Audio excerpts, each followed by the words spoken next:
Okay, so in this video, I'm going to go through 3 or 4 ways we can model so far. So I've noticed today um, that when we opened up and talk about our possible difficulties and our possible kind of like ways around understanding how to sculpt the human head, which I am seeing obviously people are still kind of struggling with a few of the basic concepts of, I think it's maybe the analyzation side of things. I found that when we approach things a bit differently, people start to get a bit more of a grasp about stuff. Because so far, we've only really seen my way of sculpting by like the end of week 2. We've only seen my way of sculpting, and currently my way of sculpting is very much like this. So a single piece of geometry, at least for the head anyway. A single piece of geometry, which you go through, we push and pull, we re-dynamesh,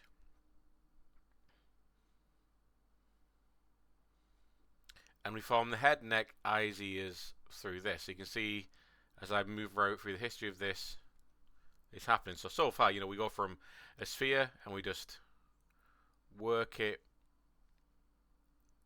bring it into basic form. So again, getting a good idea about the position of the eyes, bringing those in just as, thoughtfully positioned, but positioned eye sockets. Nose, form that by just pushing and pulling, re-dynamation as we go. And this is a big one actually. I have spoke about this, and I think people just need to kind of like really kind of internalize why we do this. A lot of stuff we went over it today is inside the face, especially when you're looking profile, is inside the face. So my nose, for instance, my nose doesn't end at the point where my face plate ends. The nose comes in, the nostrils go into the face. That's because obviously the face is a curved surface. So if the nose is, I don't know, 2-3 centimeters wide, 4 centimeters wide, and it's wrapping around a surface, that curve there, 4 centimeters, well, it's not just going to end on the very, plane of the face there. It's going to go inside the face. I think that where people might be struggling. So here, as I got the eye sockets in, I pull out the nose, but I make sure that I'm also pushing in, and this is the next bit that I do, you'll see. I make sure I push in into the cheekbones, into the maxilla area right there. Like that. So you see pushing in. And this is that shape I was talking about. If I bring up my EpiPen. EpiPen. Boom. There you go. There it is. So this is that shallow S thing I was talking about. Because obviously we've got the eye sockets, which is formed by the eye sockets themselves, the skull. But then we've got the cheekbones, like that. Obviously going up the eye there. And then as we come down, obviously where the teeth are, that's where you've got the cheekbones that go up, the mandible coming down. And that forms here, right inside this point here. You can even push it and feel it, a bit of a recess. Now what that does in profile is give you this shallow S.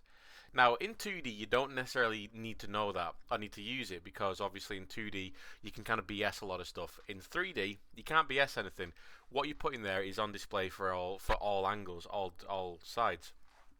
But right there, that lazy S, that shallow S there, that's really important for us to do, because again, if we remember that the front of the eyes down, I'll change colour for this, with the eyes there, if we go straight down, that's roughly where the corner of the mouth is.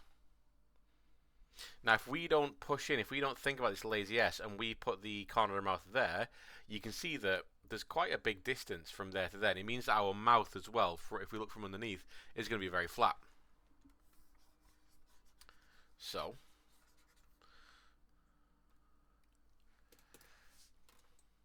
you can see that's what I've done there. I've basically pushed in that maxilla, because you got your cheekbones there, which is this section. And the inside, just before the nose, that's where you got the maxilla. I push that in, and then that creates that indentation right there. Pushes it back a little bit.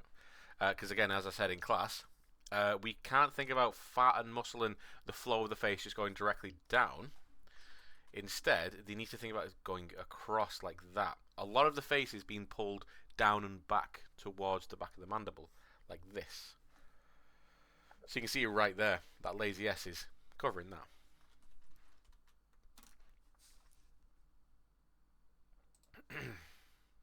So as we carry on, you'll see that I put it in, and then I start to almost fill it out straight away. That's because what I'm doing is, you're not going to see it while I'm just scrubbing through the history timeline. But what I'm doing is I'm permanently moving around. I'm checking the 3/4 view. I'm checking underneath. So if I look from underneath there, so you can clearly see the indentations either side. If I move it back to before, you see that's now very, very flat. It's about as flat as the curve of the forehead. Even though it's not flat, it's still curved, but it's not very curved. But remember that the area of the mouth there is a lot more of a tighter barrel. It's like that. So I bring it in, and that allows me to get that kind of area of the mouth sorted. And just keep pushing, pulling, building up, thinking about the fat deposits, thinking about the muscle structure, building up, building up, building up. And this is what we went through today, which I'm going to go, obviously, have done, or will go through in another video. You can see that I'm building up that peanut, that muzzle. Again, just building around the mass, or taking away mass in the face. And then using that very simple slash technique to bring in the lips of the face, and just building, building, building, building. Again, constantly looking at my reference all the time. So that's the way we've been doing a lot of our methods, our techniques like that. And let's call that level 1. For me, that's the simplest, that's the less fuss. It's the most direct way to get ahead. For me, it's the best way of doing it, but that's not the only way of doing it. So what I'm going to do is make a new sphere, and I'm going to show you level 2. And level 2 is a slight departure from what we've already been doing. So what I'm going to do is get a standard sphere like this. And I'm going to begin by doing our regular, stage 0. We've chosen our primitive. Stage 1, we start getting the head in there. Obviously, you will notice that my UI is a little bit different. Don't worry about that. So again, what am I going to do? I'm pushing in the sides of the head. And I'm pulling down the chin. We all know this by now. But what I'm going to do is actually be a little bit more graphical about this. Because a lot of, again, something I'm seeing no one, very, very few people thinking about so far, is the fact that we have a cheekbone, and then we have the back of the occipital, and then the top of the cranium. So I'm seeing a lot of people leaving behind a big mass going into the chin there. So when then they forget to put the knee in, the ear in there. So when they put the neck in there, it's almost like all here, all back here is just like a big bulge. So what we're going to do instead is get that in there straight away. So I'm going to get my head in there. And again, this is level 2. This is kind of taking a lot of what we know already and just doing something a little bit differently. So I'm going to get my clay build up, and I'm going to chisel in that. Now, I have told people to do this already, but no one seems to be doing it. So we'll pull down the jawline. Again, moving around all the time. And I'm just going to make the skull as a separate object. Bringing in the occipital. Moving around. Okay, so something like that. Pushing in, pushing in, pushing in, like that. So we've not touched any eye sockets yet. We've not touched anything like this. But I'm just about to move on for a second. But what we can do here now is use what we've learned already when we're adding in eyeballs, bringing in a new subtool, and using that. So what I can do at this stage is, while I'm still forming a head, getting the jawline in there, I can bring in a new subtool for the neck, and then for the ears, and then for the nose. So what I'm going to do is, again, subtool. We'll start off with the neck, because for me that's the secondary. After you've got the cranium and the skull, the second most important section is the neck for me. So what I'm going to do is insert polycylinder 3D, put that in. Again, this is a new piece of geometry, so let's make sure we press X for symmetry. And what I'm going to do is literally just use a little gizmo and form a neck. So here I can rotate it, I can place it, I can scale it, I can look from the front, decide if that's happy with that, that's looking okay. Now what that does is it allows us to bring in a completely different piece of geometry and work with it separately. So obviously we'd normally just be building the neck from the head, ears from the head, all that kind of stuff. But now what I can do is bring that in as a separate object, work with it separately, but still see the effects that a new piece of geometry, now that I've got this in, I've got a better idea about the neck, so I can think, okay, yeah, the back of the head's a bit big, so I can push that in, and you see I'm dealing with that bit, but not messing up the neck. And because it's a separate piece, I can always go in and just rotate it, scale it, whatever.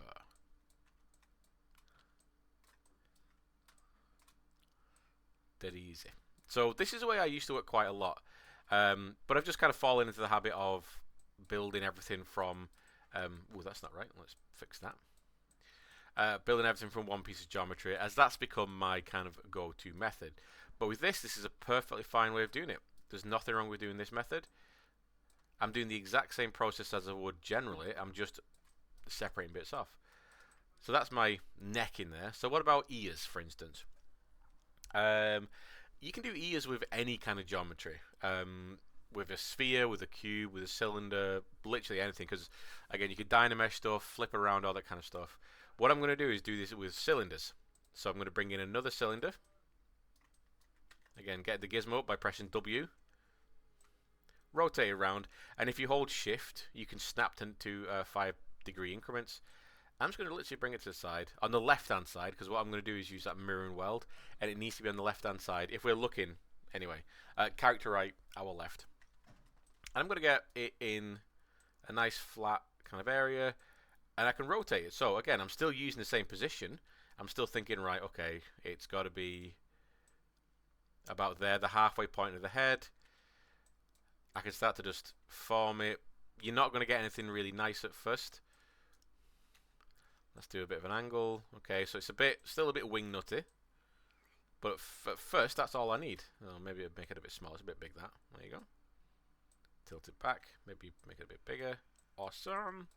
So we've got an ear on that side. And, well, we can just use that mirror and weld thing we used for the eyes. So if I go to geometry, I go to modify topology, and this is why we want to make sure it's on the left-hand side. If I go mirror and weld, we've now got ears. Look at that, ears, bang. And because we've used mirror and weld, the ears are now together in their own subtool. Again, make sure we've got symmetry turned on with X. We can literally just go through with the move tool and, do what we can with them. I haven't dynameshed them, but I will do. So I started off, this is a Dynamesh 32. So any other geometry at this stage, I'm going to dynamesh at the same resolution so that we're working to the same degree of detail. And it's that easy, we've already done it. So if I want to dynamesh something, I just come to geometry. I go to dynamesh. Just make sure that the resolution is the same resolution as the head, which is 32. Hit dynamesh. Boom. So now you can see the resolutions are identical. I'll do the exact same thing for the ear. Make sure the resolution is at 32. Dynamesh. Awesome. Boom. So now we can carry on a little bit further. We can push in some eyes. Shape them a little bit. We can decide if we want this to be flat, so I'm going to push this in a little bit. Bring the forehead up a little bit. Let's look from the front. We're very wide, so it looks like we're making a very masculine character at this point. Raise the chin up. Flatten out. Again, moving around, always checking. Checking. I can kind of start to think about that shallow S at this point, so I can just push, get that kind of shallow S thing in there. But at this stage, why don't I bring in a nose? Cool. Noses, again, you can bring in whatever geometry you want. You can bring in a cylinder, a sphere, a cube, because eventually you're going to start mashing it around. I generally used to make noses out of cubes when I did this method, so I'm going to make it out of a cube. So again, insert, cube, make sure symmetry is turned on because it's a new subtool. And again, I'm just going to scale it, rotate it, and just do this. So scale, rotate. So how wide is the nose? Let's bring it in to about that wide. Let's bring it in like that. And I'm making a very graphical nose at first. Because let's say I've got something like that as a basic form. Okay. And then again, just using that low geometry to that low resolution geometry to my advantage. I might as well, again, Dynamesh this while I'm here. So make sure I'm at 32 in my resolution. Dynamesh, boom. You're losing all control over detail at this point. All we've got to think about is form, structure. I can see there that it's not quite inside that faceplate, as I was saying. So I've got to look at the, it's on the front of the face. So I'm probably going to have to bring forward this lower part of the face where the mouth is going to be, and maybe push back that part there.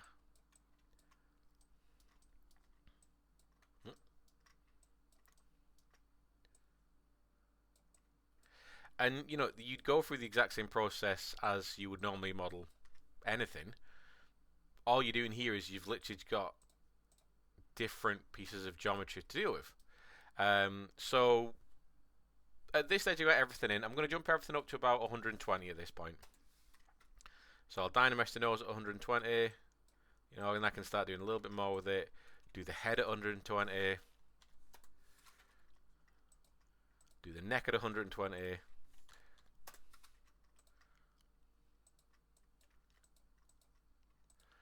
And do the ears at 120. Now, if you find that when you Dynamesh, it doesn't actually change like this, I'm re-Dynameshing there, but the ears aren't actually changing. That's because I don't technically know why it does it, or why the purpose is, but because I Dynameshed it and didn't interact with the mesh, it gets stuck in this kind of permanent Dynamesh state where you can't change the Dynamesh resolution. All we're going to do for that is literally just interact with the mesh a little bit. So yeah, I want my ear to be 120. We know what 120 looks like as density because of these three pieces. My ears, however, aren't doing it. So what I'm going to do is literally just nudge the mesh. I'm just getting the move brush. I nudged it. I'm interacting with it. Now it'll Dynamesh in. And yeah, you can just like going about your business. And you can. So what's not gonna happen here is we're not gonna get any smooth blends. So stuff will still look a little bit boxy. You'll get obvious separations between one piece of geometry and the other, but you're still able to work on everything separately. You're still able to sculpt in all that kind of jazz.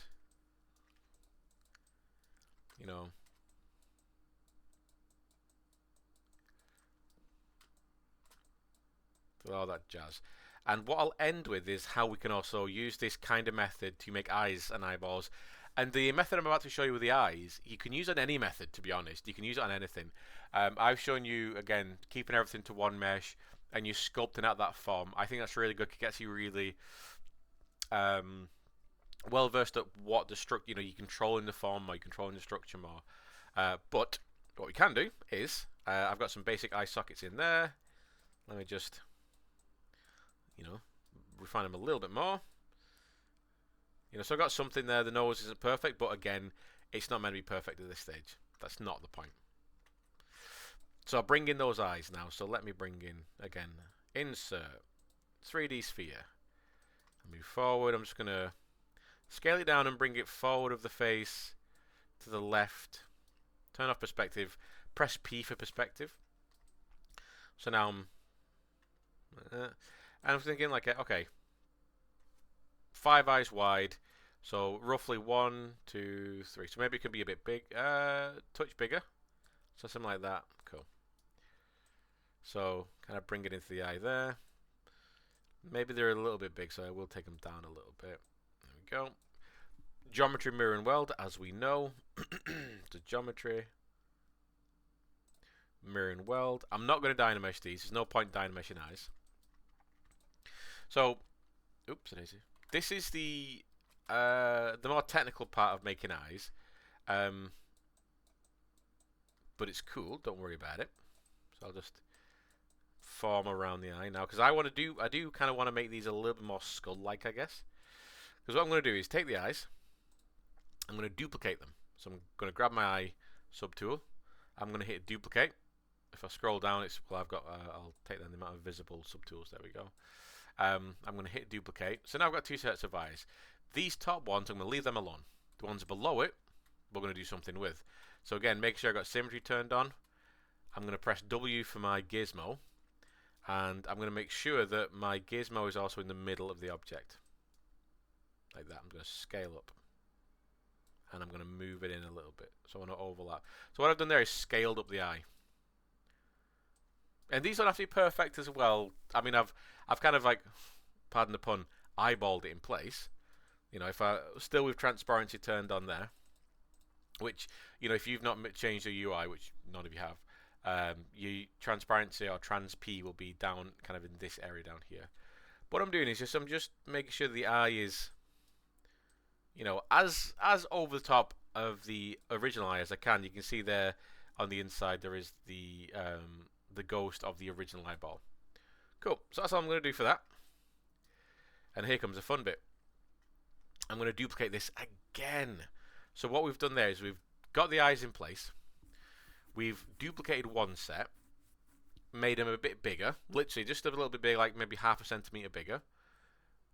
And then we've duplicated it again, so we should have 3 sets of eyes, essentially. So we've got this set, and this set. So these two are identical. Right, all we're doing here now is we're going to grab this set, which is the first duplicate. So this subtool here is my original eye. This here is my first duplicate. So I'll hide the one below it just by clicking the eye. And I'm going to, what we call trim the eyes. If I hold Control, make sure I'm in draw mode. If I hold Control and Shift, you'll see up here, if I just move my EpiPen out of the way, where we've got the brush menu here, if I hold Control and Shift, you get Select Rec. And this is a selection option. I don't want that. What I'm going to do is select Shift and Control, click, and I'm going to select Curve Knife on Knife Curve. And what this is it's like a trim brush, it's a slashing brush with a difference. So if I hold Control and Shift now, we've not got that selection, we've got this knife trim. And all I'm going to do is drag across like this, so that the darker side of this line is going downwards. And if I hold space, I can move that around so I can place it a bit more better. So if I do that, boom. Oops, I've done it in the wrong one. Okay, so I've accidentally done it in the one below it. I've accidentally had that one selected. Doesn't matter though, because I got what I wanted. You can see now that what I've got is, on this subtool, I've pretty much got the upper eyelids. So if I can grab the other set of enlarged eyeballs that I made, I do the same thing but the other way. So Control and Shift, drag across like that so that the shadow side is facing upwards. And again, do the same thing, just cut. And there we go. So then I've got the lower eyelids. So now what we've got is my main eyes. There you go. I got my main eyes there. And then I've got my lower eyelids and I've got my upper eyelids. And you'll see why we've done it like this. So if I select my upper eyelids there, again, go back to my gizmo, make sure that the gizmo is in the middle of the object like that. And if I rotate it, I can literally open the eye. I can make him blink. I can open it up. You might see where I'm going with this. If I select the lower eyelid, do the same thing, just rotate it.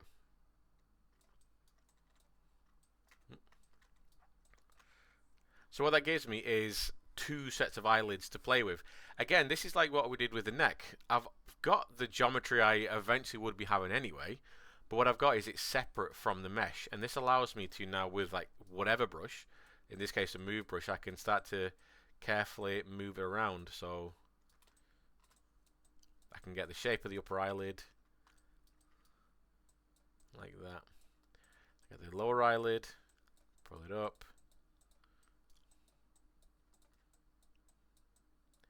I can make sure one is dominant and one is subdominant, as we keep talking about.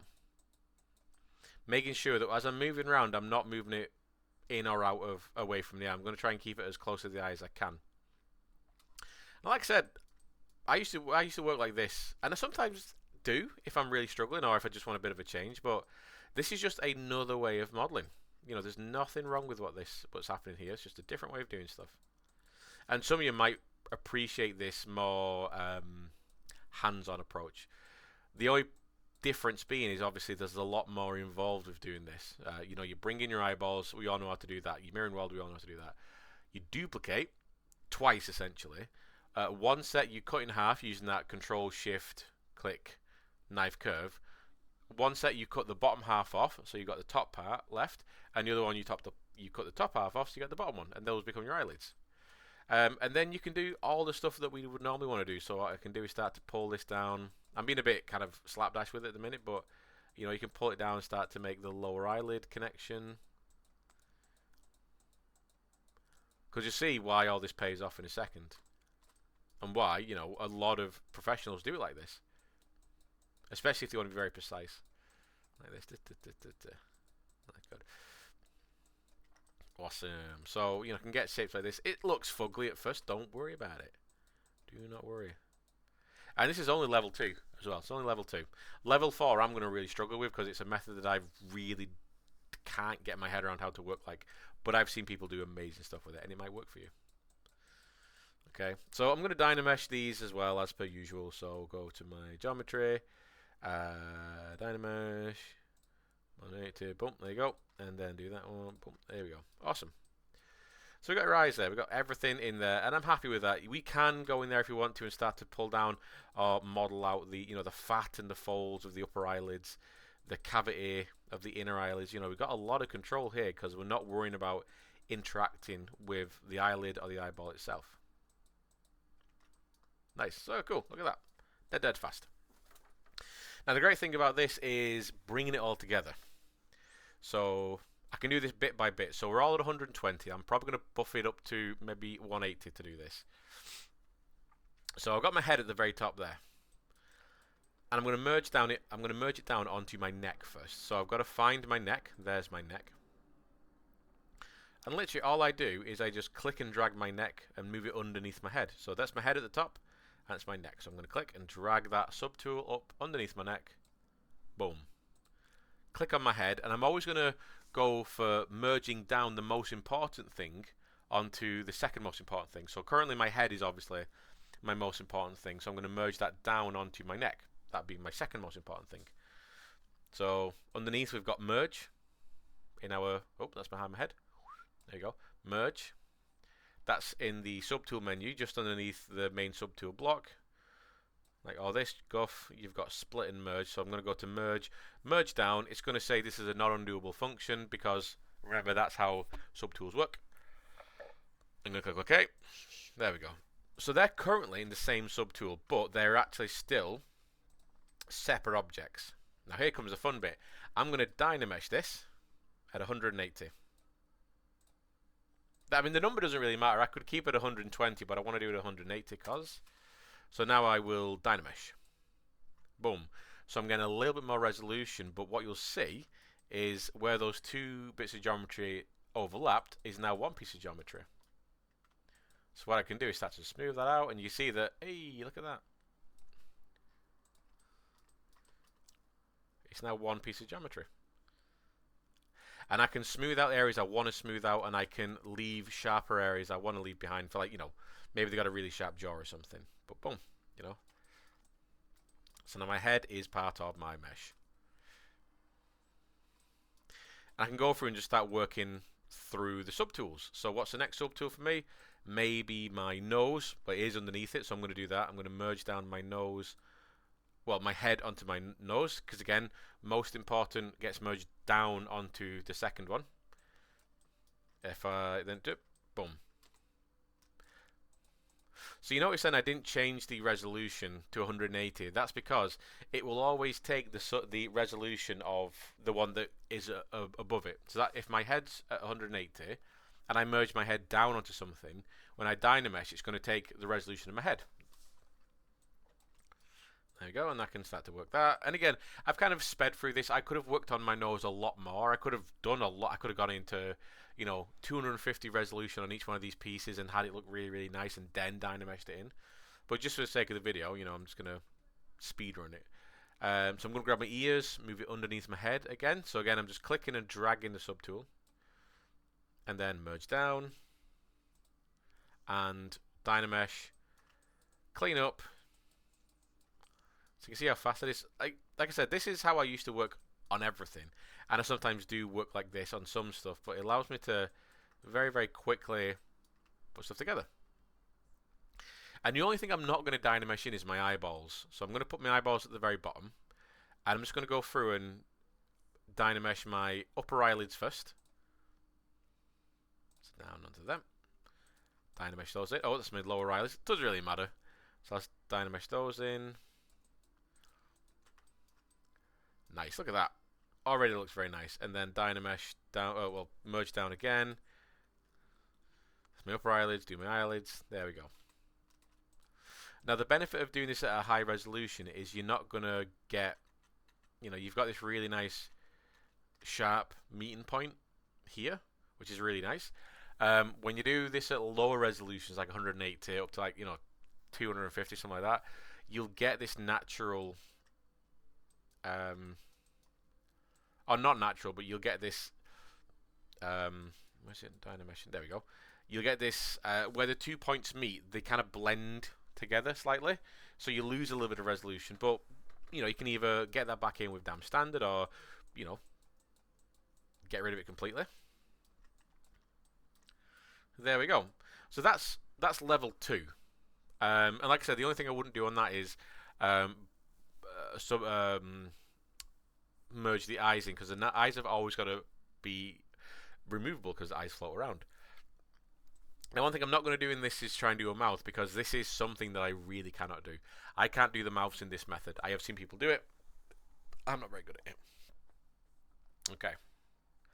So that's level 2. So that's very similar to how we've done stuff in the past. You're just basically doing things on separate pieces. Level 3 is we're going to almost break it down even further. And we're going to bring in a couple of new tools as well. So we're getting a bit more complex. The reasoning's still the same. Oops, sorry. And that needs to be Dynamesh 32. There we go. The reason is still the same. The structure's still the same. We're still looking for the same old landmarks. It's just the way we're actually creating the shapes is a little bit different. So we've got our sphere, just like we always started off with. This time, what I'm going to do, if I grab my my skull, what I'm going to do is I'm going to ignore the whole front part of the skull here first. All this section. I'm going to ignore all this section first. And I'm just going to think about the cranium. Like not even the eyeballs. Ignore the eyeballs. I'm thinking about the ball of the head first. That's the first thing I'm going to do. And then I'm going to think about everything separately. That might as well put you down there. Right. New tools. So I'm actually going to go and use that slicing tool I used before on this one. So what I can do is hold shift and control and shift. And if I need to, just switch it back to knife curve. That's good. And I'm just going to turn off perspective. Press P for turn off perspective. Or turn on, depending. And making sure I'm looking at the front, what I'm going to do is hold control and shift, drag down. Make sure the shadow side is facing away from the middle. And boom. So what that does, and obviously I don't want to make it too thin, but what that does, it allows me to basically get that quick temporal ridge section right there in super, super fast. And then I can just grab the move brush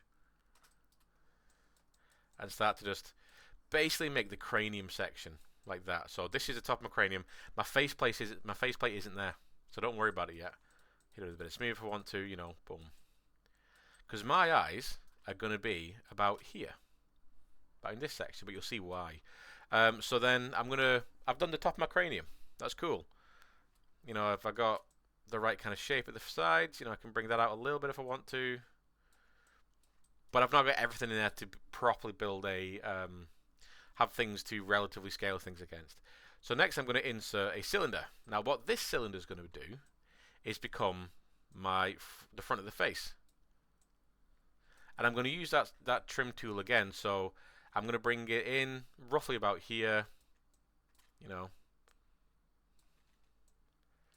like that.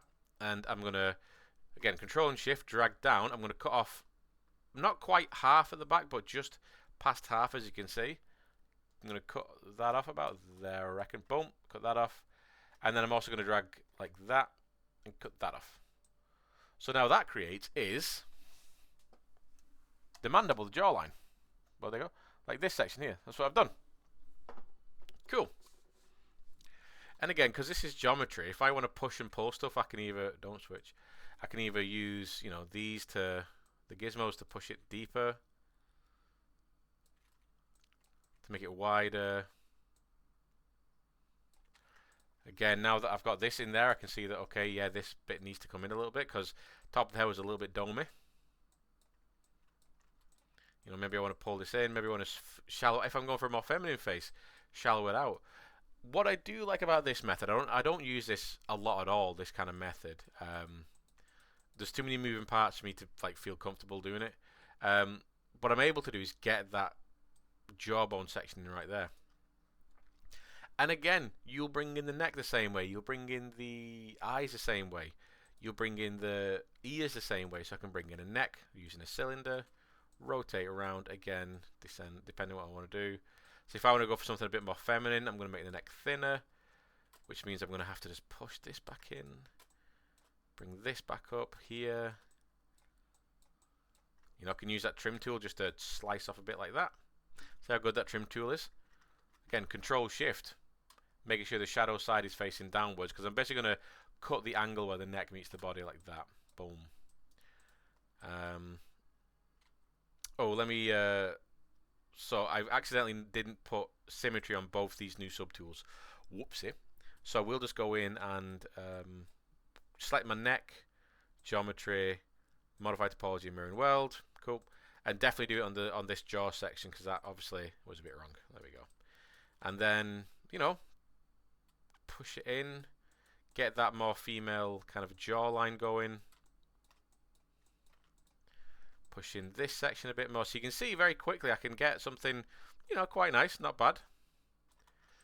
Again, not my favorite way of doing things, but I've seen people do some amazing stuff like this. But if this is something that, you know, would help you, do it. You can even have an experiment with the trim brush. Can you use it to, in this early stage, kind of get that more female face kind of slope in there, like that? Not bad. Not bad, because again, we've got a Dynamesh here. Dynamesh resolution is 32. I'm going to put this up to 120. Okay, so that's our head. Merge my head down onto what would be my face plate. Right, that one. So I'm going to merge that down. Dynamesh, cool. All I've got to do, don't worry about the colors. All I've got to do here is basically smooth off what I want to be smooth. Look at that. You know, soften what I need to be softened, sharpen what I need to be sharpened. You know, alter what I need to alter. So, you know, pull down the neck a little bit so I'm not quite as jowly, but, you know, do that. And then do the same thing, you know, when you've made your neck and you're happy with it, merge your neck down onto your head, Dynamesh, clean up. So this is level 3. Sorry, yeah, this is level 3. Level 2 was we do the same as we do in level 1.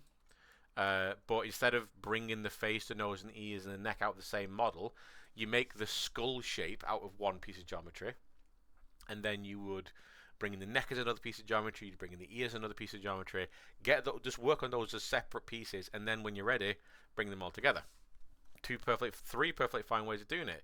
Because here I can do the exact same thing. I can start punching in the eyes. You know, I've got that anime chin I'm not a massive fan of, so I can start just using the clay build-up and, you know, bring that down.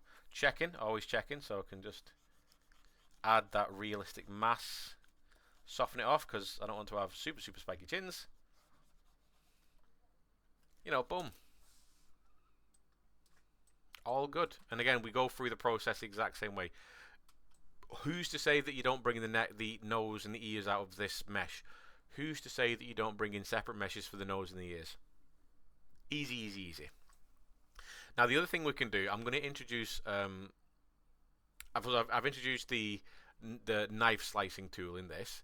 The other tool is the tube curve tool. So curves are an interesting little phenomenon, not even a phenomenon, tool inside ZBrush, which I have had mixed feelings about for my entire career. At times they've been amazing, at times they've done my head in. But for this, it might be fun. So what I'm going to do is, again, press B to open our menu, and I know I'm going to deal with a curve, so B and then C to isolate all my my brushes off that begin with C. And what I'm looking for is curves. So you got this whole curve section here, and there's two I'm going to go over. There's curve multi, well, three technically. There's curve multi, there's curve tubes. So curve multi here, curve tubes here, and then there's curve strap snap. But first up, what I'm going to do is just use curve tube. And then what this does is if I draw out, I can draw a line out, and then this produces a curve, which is like a little worm that I can deal with. Now this is getting kind of in the technical realm of 3D because, with ZBrush, because it's not just that. There are settings that I can change for this particular function that I'm going to show you, but it also relies on the size of my brush. So if I make a very big brush, you see these like black and red steps. They're nice and big. Oh, not nice and big, they're just big. But it also kind of dictates how big this tube's going to be because it's the same diameter as my brush. I can change it. You know, if I put this in, but I want to make it smaller, I can hover over in gray space, change the size, tap the curve, and it changes shape. Easy. And if I just want to make my brush bigger to manipulate my curve but not change the size, I hover over the curve so it's light blue, I change the size, and now this is just a bigger. You see how I hover this, it's nice and big, this is nice and small. That's because when it's bright blue, it's affecting the mesh, so I can make that small. So I'm only affecting that one bit, a little bit. If it's nice and big, I'm affecting a larger area. If I change this shape to really, really small like that, and then click on the mesh, it changes. So, boom. C'est bon. Again, have a play with them. I'll do more videos on clay and that kind of on the tubes, the curves, and that kind of stuff. But the other set of menus I want to show you is up in stroke. And then we've got curve here. And we've got curve modifiers, but the main one's in curve. So you've got curve mode, which allows you to snake around like that. And then you got as a line, which you make a line. Oops, like that. So you make a straight tube. You know, different uses of whatever. If you're doing something like a robot and you want to have like really nice long tubes of straight kind of metal, that'd be good to do. But I'm going to keep it as curve mode. Bend start, bend end. This is basically just points in the mesh, points in the curve that allow you to bend. So if I do bend start and bend end, and I start to move it, the whole thing kind of bends around, kind of uncontrollably a little bit. It's like, oh, it's tearing my screen a little bit. Bends around. But if I do bend start off and bend end, it acts a little bit differently. It's more like a feel than anything else. This is far less bendy. And again, you work through these, you kind of just find out which ones you want to do. I'm going to bend both of them. I'm going to skip elastic and liquify for now. Lock start and lock end. So if I lock start and I drag off, what it allows me to do is manipulate the curve, but it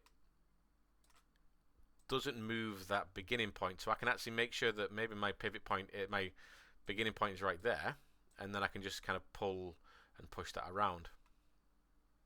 That's really good if you want to make horns or anything like that. On lock end, same stuff. You know, if I do lock end, same jazz. So there, so I know that that end point's perfect, and I can move the start point. But you can see how that end point doesn't move. Now, hypothetically speaking, we should be able to do that if we make lock start and lock end, but it doesn't quite work. Oh, it is finally working. Today in class when I was showing someone, it wasn't doing this.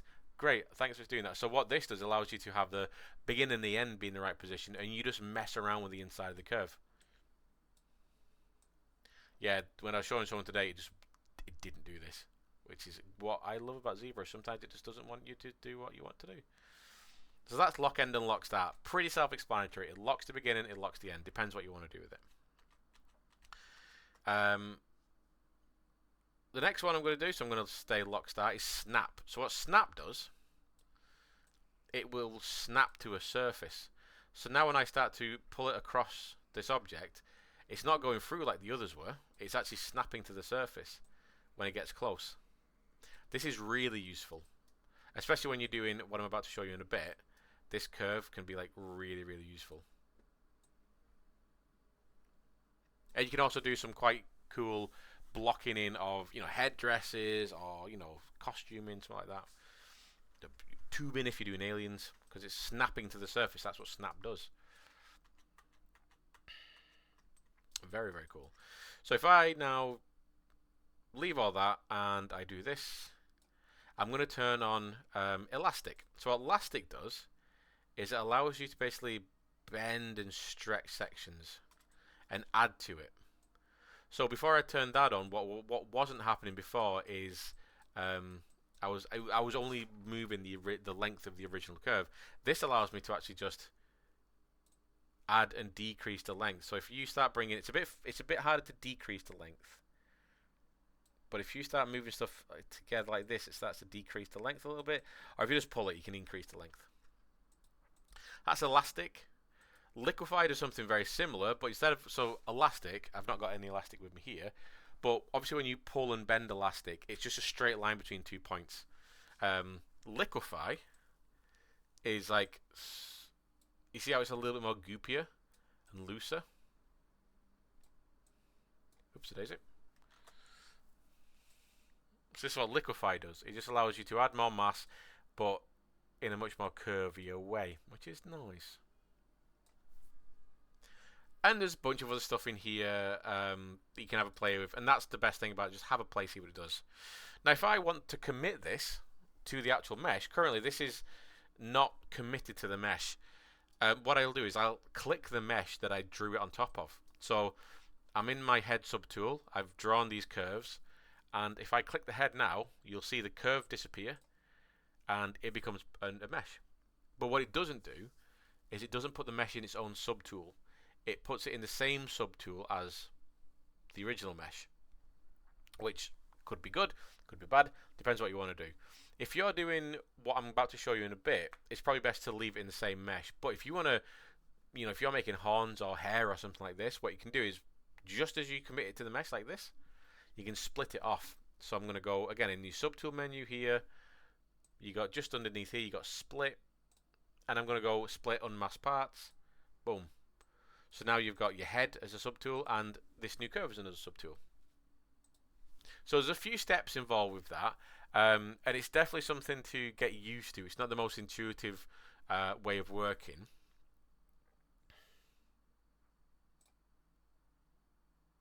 But what we can do with this is add some definition. Pardon me, add some muscles and stuff, and just use it for, you know, whatever. So, oh, there is another setting I'm going to show you actually to do with curves, and it's here. It's depth. So this little, if I go to brush, depth, this little thing here, this allows me to push the geometry into the mesh more. So by default, it's set to 0. That's where it lives. Cool. Awesome. So as I drag it over, oh, let me turn snap on. Oh, snap is turned on. There you go. Whoop. There you go. So you can see how it snaps to the fade like that. Now, and again, fingers crossed that ZBrush is actually going to respect me when I do this. There we go. So now what it does is it's embedding the geometry further into the face. So we're not seeing, it's still the exact same size, but we're just not seeing as much because it's actually inside. In fact, if you look carefully at the end there, in fact, if I hide, yeah, so you can see that the end of the curve is there, but if you think about that as this is the end of a cylinder, so it's like we're only seeing it where that line is there. So why would we want to use this? Well, this is you know, I'm making a really jack dude, but I don't want to be sculpting in the stenocolor mastoid muscles or anything like that. What I can do is literally go from back of the ear. Oops, a daisy, not that. I can go back of the ear, sternocleidomastoid muscle, drag it so it snaps on like that. Keep snapping it on. There we go. Make it a bit bigger, so just size my brush up and then click it to make it bigger. Yeah. and then maybe do elastic, and then I'm going to lock start. There we go. So now what I've done is click, click. There we go. So I've added basic neck sternocleidomastoid muscles. We've not covered those yet, but you know, I've made these basic muscles that I can dynamesh in. Look at that. Or I can leave them separate for a while. Again, I can, you know, unmask them, or well, not mask them, but I can split them from the mesh. I can do all sorts of things. I can do that with the nose as well. So what if I just go, hup, boom, something like that. It don't matter if it looks weird at first because it's a nose. It's going to get dynameshed and all that kind of jazz. Anyway, so that's using curves, and very similar to reasoning why you'd use separate meshes. This is just another way of using separate meshes. You know, boom, dead easy. So that is level 3. Now level 4 brings kind of all these other bits together to do something that, like I said before, I'm not super good at doing. Super kind of, you know, used to doing, but I'm going to try my best because it encompasses everything. It encompasses curve brushes like we've just used. It encompasses separate subtools. It encompasses level 1, level 2, level 3, as well as another brush. So there is a lot we can do. And again, none of these are you must do like this. None of these are this is the way I do it, so you must do it. These are just different ways. You might find the fact that all these are separated as a bit of a, you know, an easier time for yourself. So I'm going to start off again with that 30. Oh, no, that 108. I'm going to 32 dynamesh, like that. Same jazz. So I'm going to make the cranium at top first. So I'm going to just trim off the edges. Again, that's Control and Shift, changing the brush from select rec to curve knife or knife curve, like that. I'm going to just shape this into a cranium at first. This is a dynamesh, so I can just, you know, dynamesh it and soften it out, whatever I need to do. Like that. I'm going to bring in that basic cylinder for the front of the mouth now. So let me just do the thing what I did before. So shrink it down, cut it in roughly half, like that, and then get my jaw like that. Okay, so I've started to get that kind of jaw shape in there. Shrink it in. Let me just do that trim jobby that I did before. So again, I'm just doing exactly what I did before. Oh, symmetry. Symmetry, Dave. Dave's not got his symmetry turned on. So let me just mirror and weld just in case. There we go. Bang. There we go. So I'm starting to, you know, work out some stuff. We'll see if it crashes. So we had a crash then, but we're not going to freak out because, you know, crashes happen. I'm not sure why it crashed out. Maybe I was trimming it in such a way that it really didn't like it. So I'm going to try and not do that again. But, you know, what I did kind of see is that I didn't have any auto saves. So anything I was doing in like level 2 and level 3. In level 3. And kind of level 2 as well. Which just shows you how fast this process is. The fact that my computer, my version of my settings in ZBrush weren't fast enough. I wasn't slow enough. I was too fast for it to actually do an autosave. So, I don't know. So I'm going to just quickly just start to slash this up so I'm not wasting time. So that's my jaw. Bring it in. Again, shrink it at anything like that. Let's do, what you set to 32. Let's keep this, let's go 64 for both of these. 64.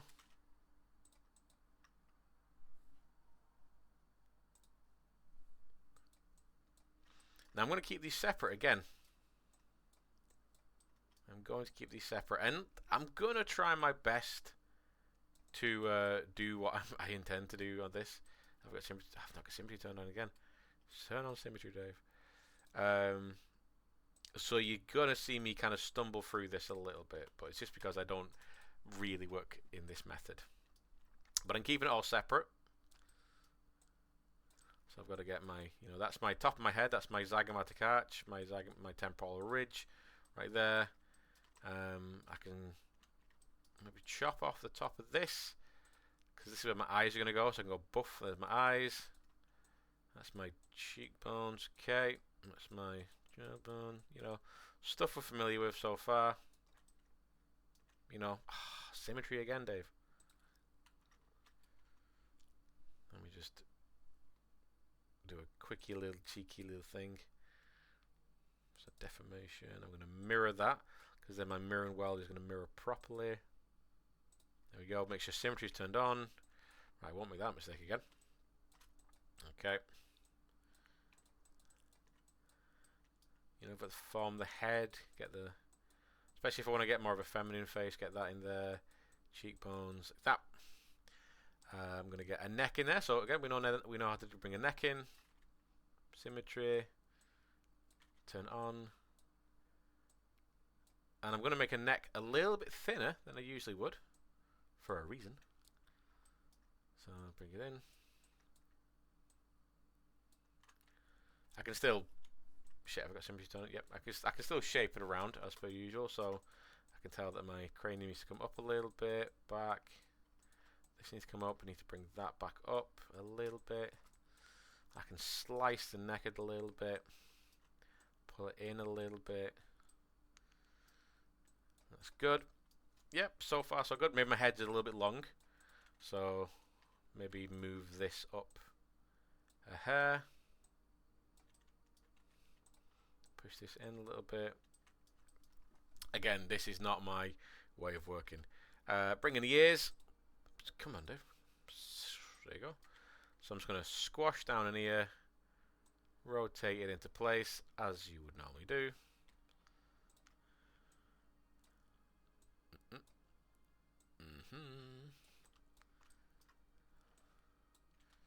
going to pull it up. I'm going to make your basic ear.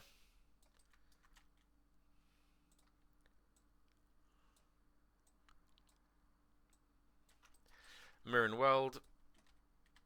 Make sure symmetry is turned on, obviously, so I can then just position those where I want. And every time I bring in a new feature, it's going to help me kind of see where I need to change things. My eyes, that's why my eyes look weird. I'm all terrified in the eyes.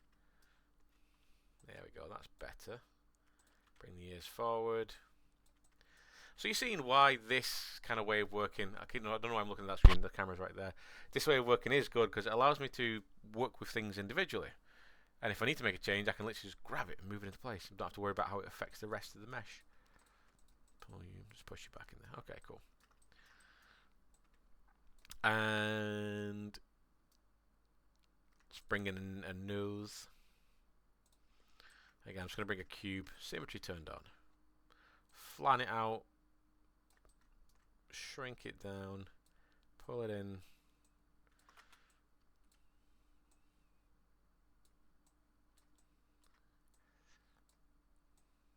And all these minor changes I'm making for how this gizmo works and all this, we'll be going over. So don't worry about it. I don't want us to get bogged down too much in like the control system too much, because obviously we're already covering a lot in this video. Let's do a quick check. That's far too curved, so let's flatten that out. Let's flatten that out. Just push that in. Let's push that in. There we go. That's better. That's better. That's my nose.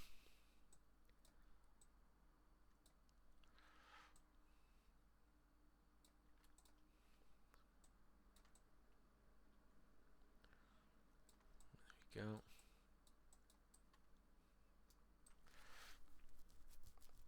Oh, that kind of jazz. So here's where the new kind of way of working comes in. So I've got some stuff in here, and I'm just going to keep this kind of stuff really basic, even though I might just dig in this a little bit. Just dig this a little bit in, because it's going to annoy me if I don't do it. There we go.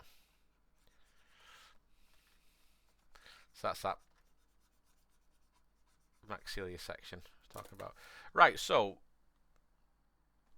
using stuff we've already used. So this is level 2 and level 3 we've already looked at. Level 4, we can use the curve tools again. So what I'm going to do is bring in that curve tool. But this time, instead of using the curve tube, so C, I'm going to use this. I swear to God, this one thing I don't like about ZBrush. Curve snap, strap, or curve strap, snap. This. Now, what we've seen so far is the curves have always been a cylinder so far. This is actually a flat piece of geometry like this. And why that's good is because if I just temporarily merge these two things together, so I'm going to get the jaw underneath, merge the head. I'm not going to dynamesh this. I'm just going to merge the head down onto the front like that because I want it to be one solid mesh. What I can do here is I can bring in those masses of like muscles. So if we look at the, I'll just bring up a quick example. So if we look at how they kind of, in the book and on the website and stuff, show planes of the face, structure and that kind of stuff, they always use these like strips going around. And I'm not saying we're going to use something like this for everything, but what's really good is places like the fat deposits, places around the temporal ridge, around the eyes. We can use this approach and another approach, another bit of like tools I'm going to do in a second, to produce that kind of stuff. Which again, maybe that's the way your brain is going to, function the best. So again, using these kind of shapes, what I'm going to do is like, okay, I'm going to start. We're always talking about this strap of fat that comes down off the nose down into the cheeks. Well, let's make that. Let's bring it down like that. Boom. So I've brought it in flat at first. Oh, but I also want to change to lock start, and I also want to make it sure it's set to snap. It is snap. Cool. There we go. So I can bring that in. Do I want it to be wider? I'll make my brush a bit bigger and then tap it. There you go. It's a bit wider now. Awesome. Click that, and then I can start to push that in.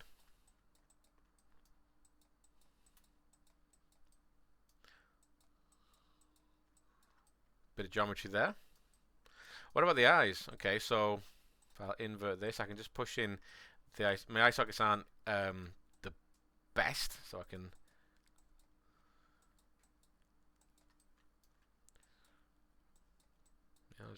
I'll still have to form the head and stuff, but what I can do here with the eye sockets is do the same thing. So again, B, C, and this would be 9 apparently.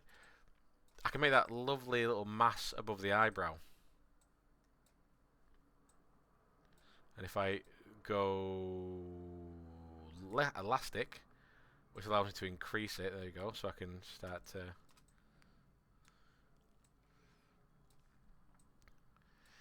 maybe start to bring in a little bit of that mass. Now I've seen people work like this and to great success. Like I keep saying, this is not the way I work. So have a go with it, have a play with it. But essentially all we're doing here is just moving between that curve brush, which is BC9 in this case, because it's strap snap. And this is still geometry, so you can still like smooth it and stuff. I can. I can still do stuff. It just might be an easier way for you to envision stuff, working in these separate pieces. Because then when you've done all that, you can just dynamesh it all together. Maybe do that at a higher resolution, because that's lost everything, it's so low. There we go.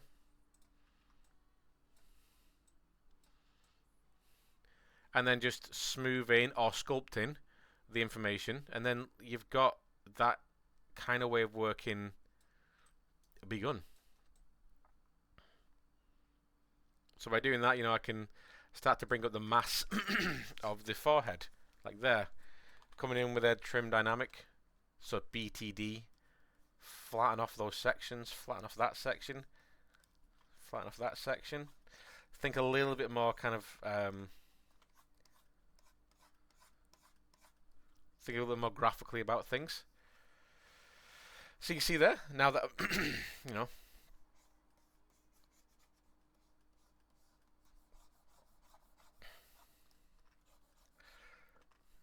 So, pardon me, I can bring in, I can use these brushes to bring in information, so BC9 again, I'll try and bring in some lips. This is where I'm really going to show my lack of skill.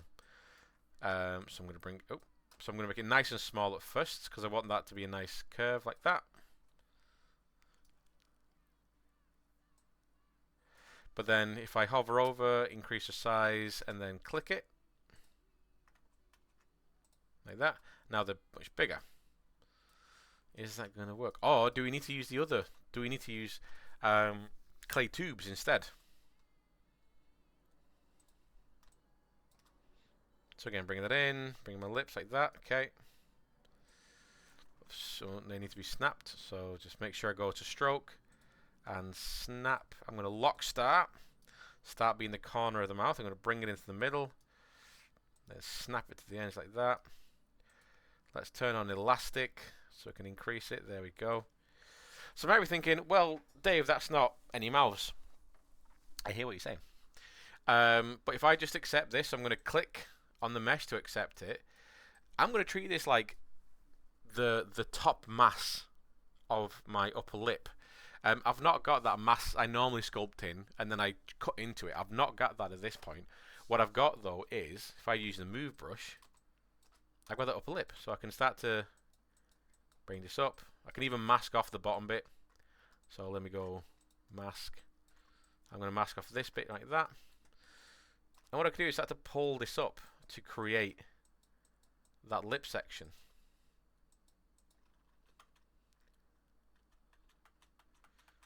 Let me just unmask. This is the tricky part about working in this kind of ways. You're kind of working between masks.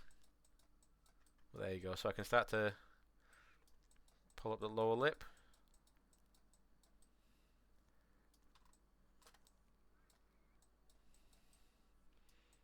So that's just using the curve brush that we used before. But what you're doing here is you're doing the first part of the geometry as super basic skull shape, and then you're treating this, you know, in this case the curve snap to create these flat planes, and then this curved tube, I'm using that to create this upper lip fat area. Because I don't have to dynamesh this straight away. But what I can do is make the upper lip. Now if I wanted to actually move this, if I've unmasked it and I actually want to keep moving this, what I can do is utilize the fact that these are different polygroups. Now we'll go into polygroups a lot more as we need to, but essentially what a polygroup is a group of polygons. Every time you add something new to the mesh, you add new polygroups. So you can see my original sphere was this green color, and then when I trimmed off the sides, the new trim section was this green color. When I merged it on top of the jaw section, that jaw section was purple, so you can see the separation.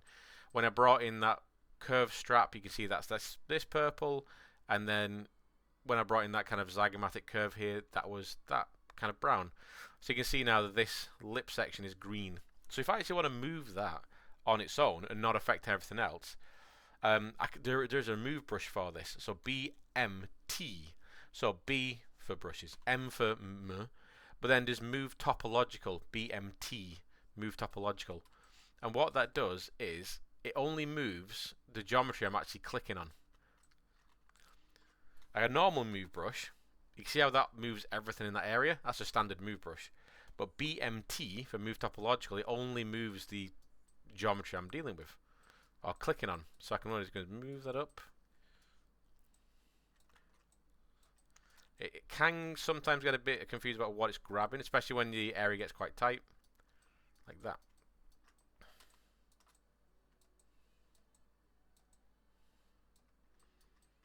Lovely. And then, you know, what if I go back and use the clay tubes again, and I'm going to bring in that lower lip, so I'm just going to go like that. Again, I'll just zhuzh it around as much as I can to help me. So where's my mat? There we go. So grab my start point, move that to there. There you go. So I can boop, accept that. So I've clicked on the mesh obviously to accept it, and then I'm just going to use the move topological brush to pull that into place. Again, thinking about those angles we were talking about. So the balcony of the upper lip, or the lower lip, sorry, where it slides in and smooths into the rest of the cheek here. You know, I can.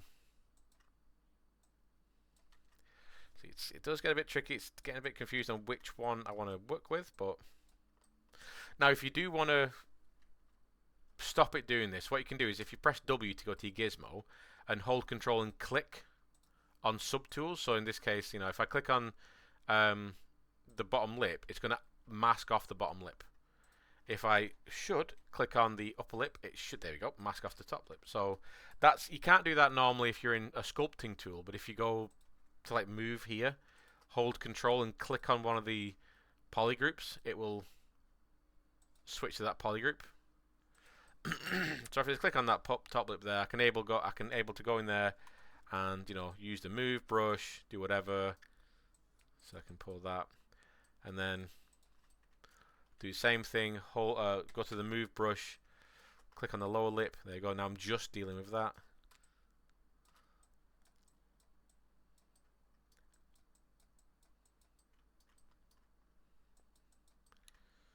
And you can see there that I've not really done that much of a bad job.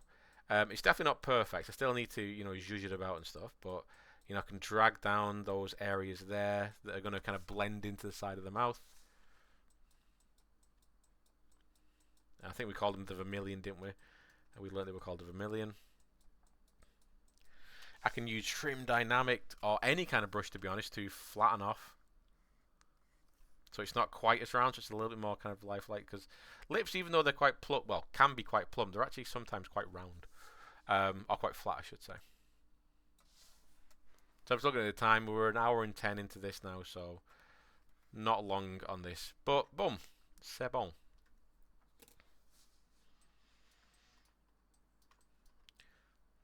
There you go, and then you can merge those together, and off you go. Now, there are ways of us actually doing this without merging these things together. If I go to my Dynamesh tools, and I'm thinking because of these polygroups, it might go a little bit wacky, but we'll see. If I go to Dynamesh and I click on groups here, and Dynamesh, okay, yeah, it separates them like that. It does separate them. So if I make,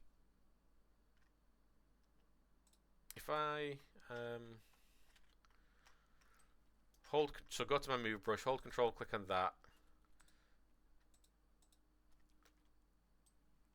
Okay.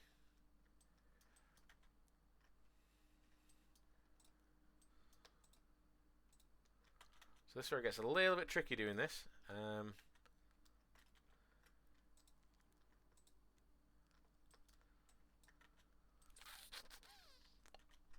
Don't worry about it. In fact, just don't worry about it. This is for what this video is trying to get through. This is getting a little bit complex. I'm just gonna Dynamesh it, but I'm gonna Dynamesh it like 224. There we go. No, turn off groups. There we go. So then we can just carry on and do what we normally do. So you can see there, that's not a bad job. I'm actually quite happy with how I've done that. It's still a little bit funky, but again, that's just using that curve brush to insert a mesh, pulling that mesh into the shape that you want, because it's just low poly geometry. You're in control. Now, with what I want to do next is introduce you to one last tool, and to do this, I'm actually going to give myself a big indentation on the side of the head, and then I'm going to pull in the corners of my mouth here, make myself a bit gaunt. Because the last brush I'm going to do is called an IMM brush, an insert mesh media brush. And again, if you go to the brush menu, press I, you get all the brushes that begin with I, and the majority of these, if not all of them, or not all but a few of them, are IMM brushes. And you can have a look through and have a play and see what these do and stuff. There's some interesting stuff. Not a lot of these I find particularly useful, but particular ones I like doing, because I do actually use this quite a lot for stuff, is the IMM primitives. You got IMM primitives and IMM primitives H. Let's just use the one without H, just normal IMM. So that would be IMT. IMT like that. And at the top here, you've got choices of geometry to insert. So we're inserting a mesh here. So again, what I'm going to do is grab something like a nice low poly sphere, and you can see what it does. It pulls out a new piece of geometry. It acts the same way that a curve does. So this is bringing it out of the head, but it's still in the same subtool. And depending on like, it's got wacky features. It can do some kind of crazy stuff. So what I'm doing here is I'm holding like control. Control does this. Alt does this. Shift does this. You know, all that kind of fun stuff. What I'm going to do though is obviously just make sure that, just so that you're aware that it's only coming through on that one subtool, like that. Like that. Is I'm going to change that depth again. So I'm going to go to brush, I'm going to go to depth, and I'm going to bring it, so because that's currently like that, so it sits on top of the mesh, it's all the way up. I'm going to bring this so it's halfway through the mesh, like that, 'cause that's what I want. So I'm just going to bring in a cylinder like that, or a sphere, but then I'm going to squash it right down. I'm going to flatten it out, bring it out, because what I can do is this now. Again, the same kind of thinking as what I did with the tubes before, is I can use this as another way of getting this kind of information in, where they've got like these fat pads here, the chin, these little pads here, stuff going on the sides of the head, the top of the head, these little eyebrow ridge indicators, stuff going on the neck. This is just another way of doing it. So I can pull this information in. This is my temple. So what I can do is create my temple mass with that.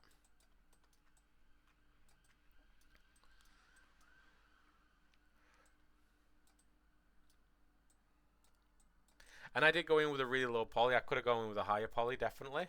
So IMT to bring in BIT, so bit. There you go. No, B, insert mesh media, T. Did I press T then? There you go. I'm going to bring in, I don't know, something else a bit denser, like a tetrasphere, let's say. Just something. Because what I'm going to do now is bring in, make sure that depth is, again, halfway. Bring in the cheeks. So what you can do here is, again, is just using the move brush now. I can start to pull in, push in, flatten out fat deposits.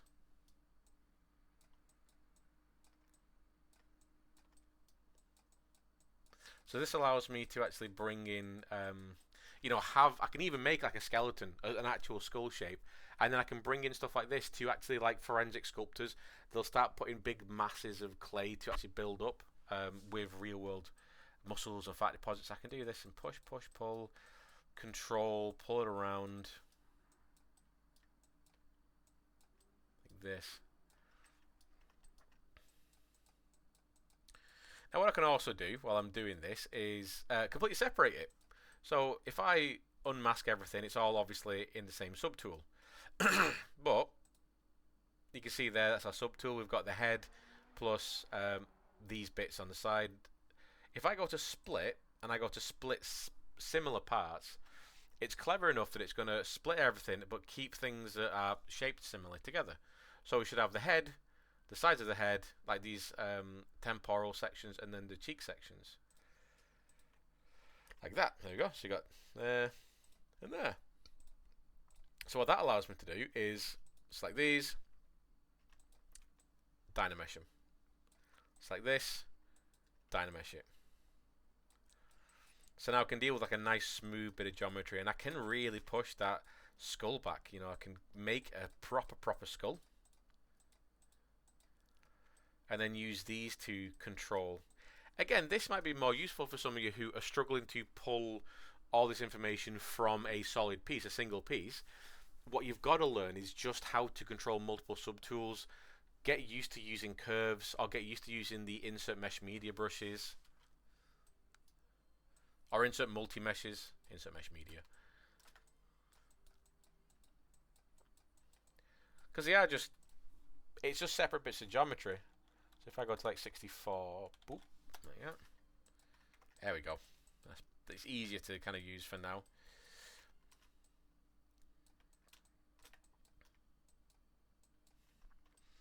You know, I can go back into that B, insert mesh media T, I can go again the tetrasphere. I'm going to just build on there. That's, you know, remember that I've set the depth of this brush, so I'm pushing it into the surface a little bit, and then I can start. Oh, in fact, you know what I'm going to do? I'm going to use a pill shape for this. Ooh, set the brush depth again. Set that brush depth. That's better. Because what I can do with these is, like we saw today, oops, start making those vermilion sacks, those vermilion sections, right into the lip there. You know, those Tom Holland kind of forms that you see all over the Hollywood sphere.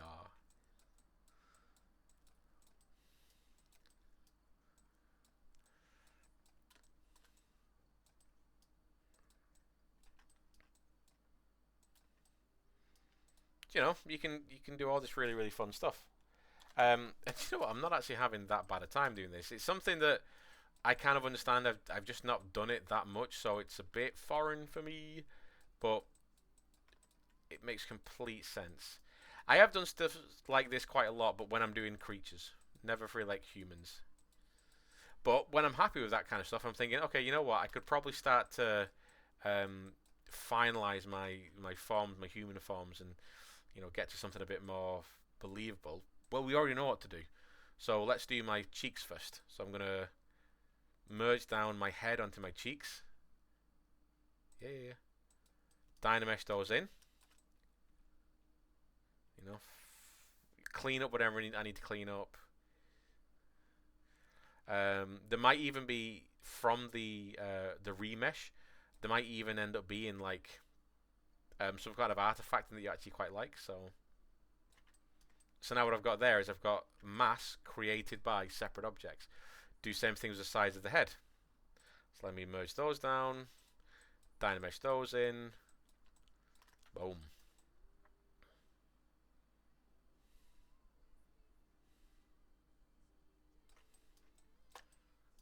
So you can see there, there's loads of different ways of doing this, and we've gone from level 1, which is what we started off learning, which is that everything from the same subtool. Besides the actual eyeballs, everything comes from the same subtool, same object, one subtool. Number 2 was you get the basic skull shape from one object, and then you bring the ears in as a separate subtool, neck in as a separate subtool, nose in as a separate subtool. And then you zhuzh them around, and when you're happy with them, you dynamesh them together. Level 3 is basically doing the same thing, but then you're introducing a little bit of those curved brushes to do some stuff with.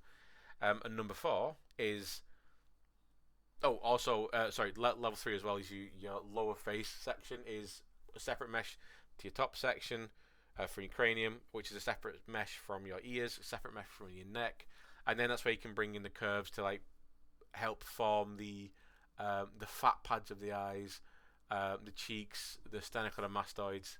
And this one is we're basically combining all them kind of things, but we're also using insert multi-mesh brushes to then create masses of geometry which we can just like literally pull and stretch and place and flatten across the surface. Again, if you started off with a really skeletal structure, you can bring in separate meshes as fat deposits, as muscle deposits, and work them on the surface, and then dynamesh them in. Which is very similar to how a lot of the anatomy for sculptors visuals kind of work. It's very cool. So those are just 4 ways. Again, there's 1,000,001 ways you can do this.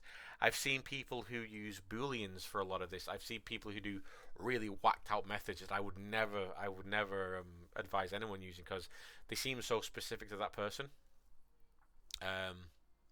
But again, at the end of the day, this is all just geometry. Even after I've done all this, I'm still going to need to move my geometry. I'm still going to need to check from the side. Are my lips actually in the right position? Is my mouth the right shape? You cannot get away from that.